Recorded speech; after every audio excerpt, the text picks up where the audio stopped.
Alors pour décrire, un petit peu, mon accompagnement dans l'écriture par rapport à toi, Sabrina, donc j'ai adoré, cet échange qu'on a eu ensemble, cet accompagnement, tes conseils aussi.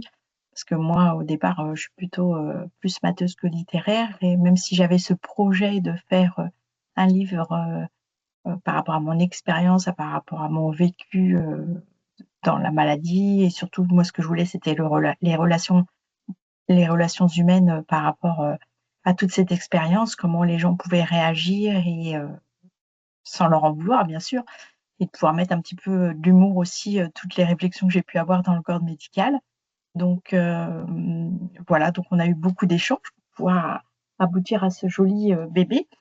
Donc c'était très chouette, voilà, une expérience professionnelle et humaine.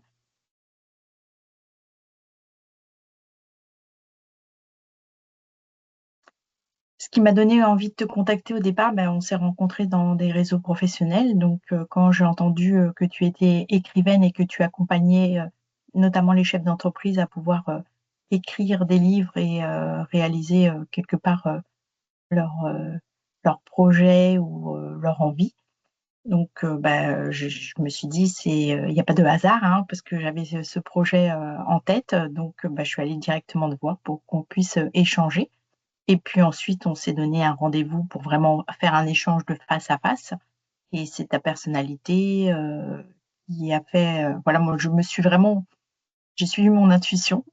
Donc c'est ça qui a fait la différence, je pense.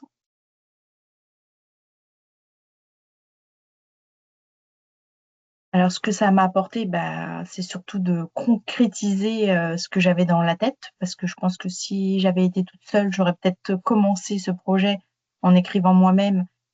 Et puis, je pense que j'aurais été insatisfaite et puis retracer vraiment, chaque étape, de ce que j'avais vécu en ordre chronologique, je pense que ça n'aurait rien apporté et c'est la façon dont toi tu as su, mettre vraiment en avant, bah, de l'histoire, mon expérience qui ont fait que, le lecteur, une fois qu'il est embarqué, il a du mal à lâcher, la lecture. En tout cas, moi, c'est le retour que j'ai aujourd'hui, qu'une fois qu'on le commence, c'est très fluide à la lecture et on a envie de savoir la suite. Donc, souvent, les gens l'ont lu en une journée, voire deux. Enfin, c'est très, très rapide.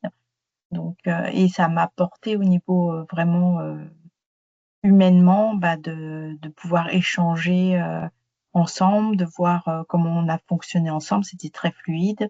C'était très aussi excitant d'avoir ces petits rendez-vous, que ce soit en visio ou directement en présentiel. Donc, de pouvoir se retrouver, de pouvoir échanger, de se questionner par rapport aux relations humaines en général. Donc ça, c'était intéressant. Et les bénéfices que j'en ai retirés, les principaux bénéfices, ça serait déjà, moi, ce qui m'anime, c'est l'humain. Donc déjà, cette rencontre humaine et puis de retracer un petit peu ce parcours pour pouvoir, un, laisser une trace avec le livre, mais surtout pour dire s'il y a une chose peut-être à retenir, c'est que c'est important de mobiliser toutes ces ressources pour la guérison. Et même si c'est un choc de recevoir cette nouvelle quand on est malade d'un cancer, c'est de mobiliser voilà toute son énergie, toutes ses ressources et se donner un objectif, un but, quelque chose, enfin l'espoir. L'espoir est pour moi est très important et moi je le tourne avec l'humour qui est plutôt mon arme, mais chacun est différent, chaque personnalité est différente et puis chaque cancer aussi du sein est différent. Au plaisir, Sabrina, de peut-être retravailler avec toi sur autre chose. Voilà, parce que maintenant j'ai d'autres idées en tête, pas forcément au niveau roman, et moi j'aimerais bien faire une BD, mais sur un autre sujet. Donc au plaisir et encore merci à toi.